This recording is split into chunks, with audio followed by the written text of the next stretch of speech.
मुस्लिम पुरुषों से पहले 3 तलाक का अधिकार छीन लिया और अब 4 बीवियों का अधिकार भी छीन लेंगे। तो या तो मुस्लिम पुरुषों से 4 बीवी से शादी करने का अधिकार छीना जाएगा, या फिर जो गैर मुस्लिम हैं यानी कि हिंदू हैं, सिख हैं या ईसाई हैं, उनको 4 बीवियों का अधिकार मिलेगा। अब मन में कुछ लड्डू तो जरूर फूट रहा होगा कि चलिए 4 बीवी का अधिकार हमें मिल जाएगा। ये सवाल मत पूछिए कि 4 बीवियों का खर्चा कौन उठाएगा, 4 बीवियों से जो पैदा होने वाले बच्चे हैं उनको खाना कौन खिलाएगा, इसके अलावा उनको स्कूल कौन भेजेगा, जब वो बड़े होंगे तो उनकी नौकरी का इंतजाम कैसा होगा। जैसे मैंने कहा कि अब्दुल परेशान है, बस इतना काफी है, इतना सुख मिलता रहे। एक मुद्दा जो इंटरनेट पे छाया हुआ है वो है यूसीसी यानी समान नागरिक संहिता, यूनिफॉर्म सिविल कोड। और इसको लेकर के बहुत सारी चर्चा, बहुत सारी आशंकाएं, बहुत सारे भय, बहुत सारे सवाल लोगों के जहन में हैं।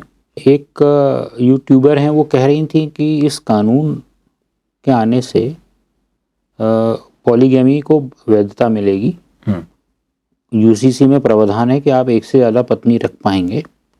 और महंगाई बहुत ज़्यादा मोदी जी के राज में बढ़ गई है, गैस महंगी, पेट्रोल महंगा, डीजल महंगा। जब उन्होंने वीडियो रिकॉर्ड किया तब शायद टमाटर भी महंगे थे। तो अब हिंदू जो है वो एक से ज़्यादा पत्नी रखेगा तो बेचारा पिस जाएगा महंगाई में। तो क्या एक से ज़्यादा पत्नी रखने का कानून आ रहा है या एक से ज़्यादा पत्नी नहीं रखने का कानून आ रहा है? हास्यास्पद होते हुए भी ये क्लासिक एग्जाम्पल है कि किस प्रकार के भ्रम समाज में फैलाए जाते हैं और मुंह में जो आता है वह बोल दो, वेरीफाई करने की ज़रूरत नहीं। और वो तो जब तक इस पर बात करने आएंगे तब तक हम कहीं और निकल चुके होंगे। नहीं, वो उनके तो लाखों फॉलोअर हैं ट्विटर, इंस्टाग्राम, यूट्यूब। हाँ, क्योंकि ये एक बड़ा इकोसिस्टम है ना। और वो दिलेरी से ये बात बोल रही हैं, तो क्या कभी ऐसे झूठ फैलाने वालों के ऊपर कभी कोई कार्रवाई की उम्मीद रखें हम? अब ये तो क्योंकि पूरे समाज को भ्रमित किया जा सकता है, सोचना चाहिए। और मुझे ऐसा लगता है कि धीरे धीरे ऐसे लोग किनारे होंगे। लेकिन हाँ, ये सच बात है कि मिस इन्फॉर्मेशन फैलाने का मामला तो बनता है। आप ऐसे कैसे कुछ भी बोल सकते हैं, बिना जिम्मेदारी के ऐसी बात करना और समाज में एनार्की फैलाने की कोशिश करना, समाज में एक अव्यवस्था लाने का प्रयास करना, ये वही टिपिकल कल्ट जिसकी हम बात करते हैं कि बस सेटल नहीं होने देना है। तो यूनिफॉर्म सिविल कोड जो है वो, उसका मतलब है कि हर धर्म, जाति, संप्रदाय, वर्ग के लिए पूरे देश में एक नियम होगा। और वो किस चीज़ का नियम होगा? तो वो नियम होगा कि सभी समुदायों के लिए विवाह, तलाक, भरण पोषण, विरासत और गोद लेने के जो नियम हैं वो एक होंगे। ये 5 ही चीज़ें हैं उसमें। हर समुदाय में, हर धर्म में विवाह करने के अपने तौर तरीके हैं। अब सरकार उनके बेडरूम में भी घुस रही है, वो सरकार बताएगी कि शादी कैसे करो। और भारतीय जनता पार्टी को क्या फ़ायदा किसी को ये बताने से कि भाई आप विवाह कैसे करो? और अभी जो विवाह हो रहा हो उससे क्या दिक्कत है? सवाल विवाह कैसे करो का नहीं है, सवाल किन्हीं की मान्यताओं का भी नहीं है। सवाल है उन महिलाओं और बच्चों का जो इस व्यवस्था के कारण पीसे जाते हैं। दिक्कत ये है कि सेकुलरिज्म की बात करने वाले लोग महिला को महिला ना मानकर मुस्लिम महिला मानते और उसके बाद उसके अधिकारों की तरफ से आंख मूंद लेते हैं। एक यह भी होता है कि भाई मुस्लिम महिलाएं मांग उठाएंगी तो मुस्लिम महिलाएं तो मांग उठा रही, और अगर कोई अपनी मांग नहीं उठा पाएगा तो क्या उसे न्याय नहीं दिलाया जाएगा? बच्चों के अधिकारों के लिए कानून बनाए गए, बच्चे अपनी मांग नहीं उठा सकते तो क्या बच्चों के लिए कानून नहीं बने? और क्या कानून नहीं बनना चाहिए? तो ये क्या पूरा कानून जो है यूसीसी का, ये केवल मुस्लिम महिलाओं के लिए आ रहा है? ये तो सभी के लिए आ रहा है। ये कॉमन सिविल कोड है। ये अभी जब ये कह रहे हैं कि हिंदू समाज में भी बहुविवाह है, कई स्थान पर है, पॉलीगैमी है, तो फिर ये मुस्लिमों के लिए कैसे अकेला है? तो हिंदू समाज में पॉलीगैमी है? क्योंकि मैं एक सज्जन को सुन रहा था। Let me ask you one more question about intent. Many people feel that in raising this issue, what the Prime Minister is doing, and maybe even more the BJP around him, is to target Muslims on the issue of polygamy, forgetting perhaps even deliberately forgetting that government surveys have shown that polygamy is far more prevalent amongst Hindus than Muslims. Is this therefore a dog whistle? उन्होंने कहा कि मुस्लिम समाज से ज़्यादा polygamy यानी एक से ज़्यादा पत्नी रखने की प्रथा हिंदुओं में है। तब तो वो अपनी बात को खुद ही काट रहे हैं ना। अगर उनके इन आंकड़ों को सही माना जाए कि हिंदू समाज में ज़्यादा पॉलीगैमी है, तब फिर ये एंटी मुस्लिम कैसे हुआ? तब तो फिर इसको एंटी हिंदू कहना चाहिए पहले। तो अपने प्रोफेसर साहब हैं यूनिवर्सिटी के, वो जब किसी चैनल पे आते हैं, इनिशियल डिस्कशन सुन के लगेगा कि भाई मतलब प्रोफेसर बोल रहा है तो कुछ समझदारी की बात करेगा।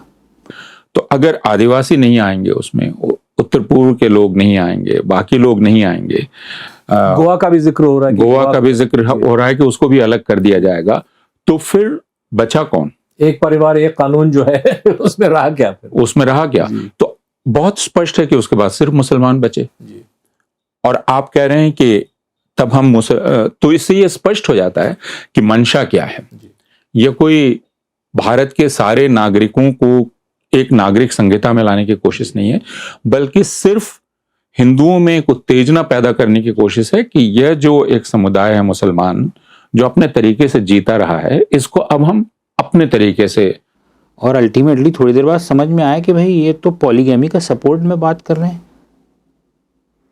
मतलब वो ये कह रहे हैं कि अगर एसटी में पॉलीगैमी है तो मुसलमान भी अगर कर रहा है तो आपको तकलीफ क्या है? तो सीधा जवाब यही इनसे मांगा जाना चाहिए, तो क्या आप पॉलीगैमी का सपोर्ट कर रहे हैं?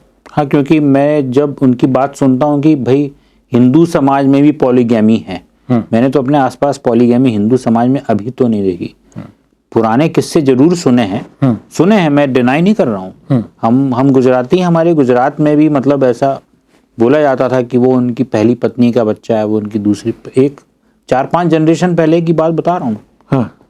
लेकिन अभी रिसेंट रिकॉर्ड में तो मैंने नहीं सुना। लेकिन वो लोग कह रहे हैं सरकारी आंकड़े हिंदुओं में पॉलीगैमी के मुसलमानों से ज़्यादा है, मान लेते हैं। ये तो इसका मतलब है कि फिर उन्हें विरोध नहीं करना चाहिए। और हम मान लेते हैं कि जब यूसीसी आएगा तो हिंदू नाराज हो जाएंगे मोदी जी से, क्योंकि पॉलीगैमी नहीं करने देंगे मोदी जी उनको। मुसलमान तो नाराज हो ही जाएंगे मोदी जी से, क्योंकि पॉलीगैमी नहीं करने देंगे वो उनको, तो मोदी जी चुनाव हार जाएंगे। तब तो इन्हें प्रसन्न होना चाहिए। तो ये मुझे एजेंडा तो वो एक ही बनाए हुए है ना कि वर्तमान सरकार जो है वह सत्ता से बाहर हो। मेरा कहना है आप राजनीतिक विरोध करिए, लेकिन कहीं तो सकारात्मक चर्चा के लिए स्थान रखें।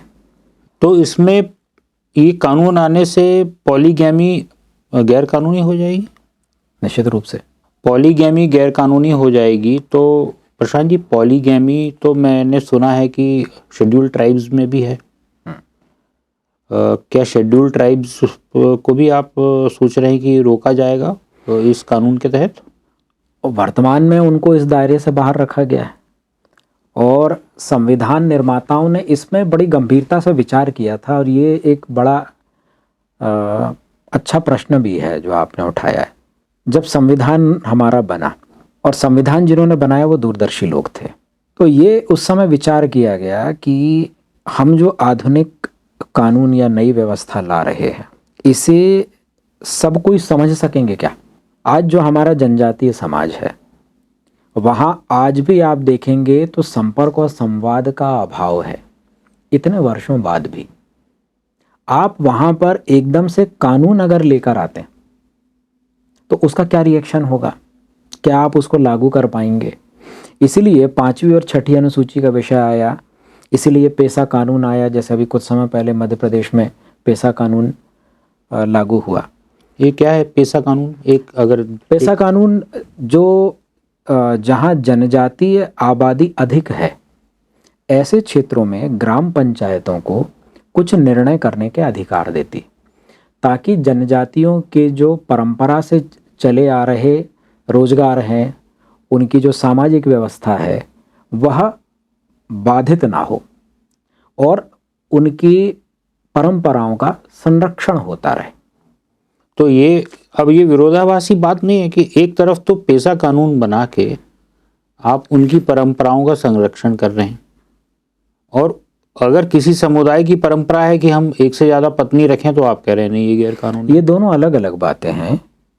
घर में 4-5 बच्चे हैं, एक बच्चा अगर स्वास्थ्य में कमज़ोर है तो उसके स्वस्थ होने तक अगर उसकी विशेष देखभाल की जाती है तो यह दूसरे बच्चों के साथ अन्याय नहीं होता। घर में कोई सदस्य अगर वृद्ध हो जाता है या बहुत छोटा बच्चा है तो उसकी ज़्यादा केयर की जाती है, यह अन्याय नहीं है। और जनजाति क्षेत्रों को जिन्होंने भी थोड़ा निकट से देखा है वो इस बात को जानते हैं। इसीलिए संरक्षण एक बात है, वहाँ संरक्षण की आवश्यकता है। और यहाँ पर भी पॉलीगैमी के नाम पर या जैसे 3 तलाक या हलाला जैसे विषय आए, यहाँ पर उन महिलाओं को भी संरक्षण की आवश्यकता है।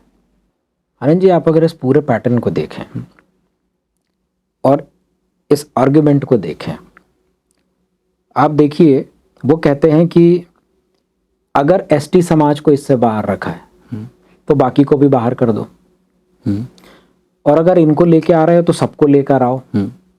तो हम पूछेंगे तो क्या आप पॉलीगैमी का सपोर्ट करते हैं? नहीं, हम पॉलीगैमी का सपोर्ट नहीं करते। तो फिर इसका रास्ता क्या है? तो रास्ता कोई नहीं है। और अभी जब पॉलीगैमी का मामला आ रहा है कि एक महिला के होते एक पुरुष, एक महिला, 2 महिला, 3 महिला ले आए, बच्चे खूब सारे हो जाएं जिनको वो ठीक से पाल ना पाए, वो बेचारे बच्चे एक नरकीय जीवन में बड़े हों, ना उनको शिक्षा मिले, ना उपचार मिले, ना खान पान मिले ठीक से, मेल न्यूट्रिशन बच्चे हों, वो बच्चों का माइंडसेट समझिए आप कि वो कैसे बड़े होंगे। अगर उसके लिए सरकार कोई कानून ला रही है तो ये पूरे देश में लोगों को बहकाने में लगे हुए।